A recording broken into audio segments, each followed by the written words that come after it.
Hi, I'm Deanne Castro, and I'm a Creative Memories Advisor.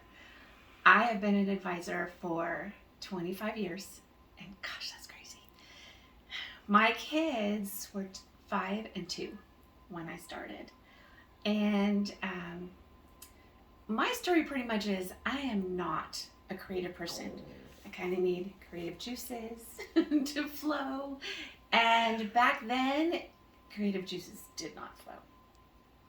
But I kind of fell into creative memories because we had lost my sister-in-law to breast cancer, and my husband wanted a photo album of her and asked me, can you create an album of my sister for me? And so I didn't want to just slide pictures in an album and hand it to him. I wanted it to look nicer, something that he would be able to look back on and just enjoy looking at. But my fear was I'm not a creative person. And most people these days don't believe me, but it's hard for me to come up with new ideas, although I like that. That's one of my passions now. It wasn't back then. So I went down to the local scrapbook store, bought a bunch of supplies, brought them home, laid them out on the table, and went, okay, now what? I had no idea what to do with the stuff that I had got. So I know back then I had been invited to a few Creative Memories parties where we would get together, take photos with us, and create a page. But I came up with all kinds of excuses because I'm not creative.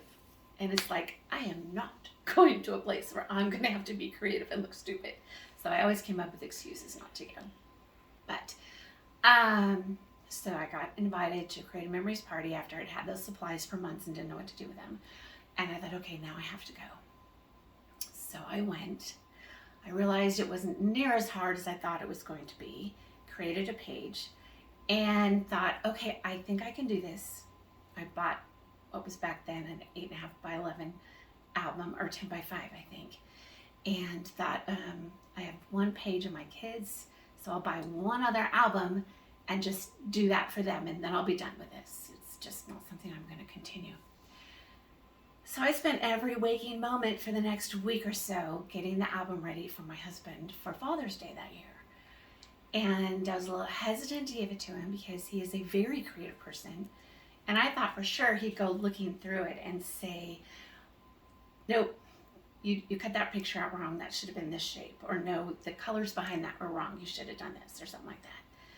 So Father's Day came, I gave him the album, he sat down, and I sat next to him on the couch, and he started looking through the album, and he didn't say a word. And I thought, oh great, he hates it. I just wasted my time, he didn't like this.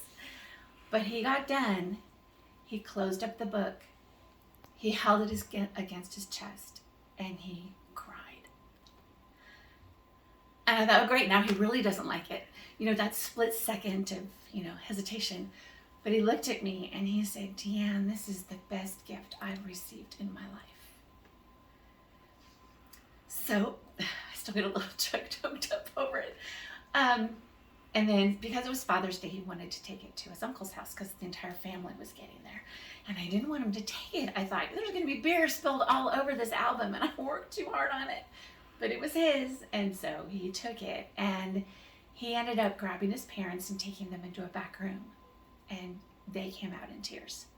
And then he grabbed an aunt and uncle and took them in a back room, and they came out in tears. And I'm watching this happen, and the light bulb went on. It was like, this is not just a one and done thing for me. And I realized that not only was this a precious gift for my husband and his family, my kids were then going to remember the aunt that adored them because of that album. So I got home, called up the lady who did the class, who I told her, don't call me, I'm not doing a class, I'm not doing this anymore.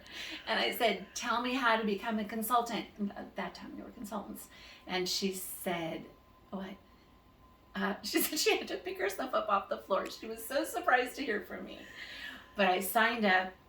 25 years later, I'm still doing it. So my passion is to be able to show people how they can get their albums off their phones into albums, enjoy them for generations to come. And that's what I do.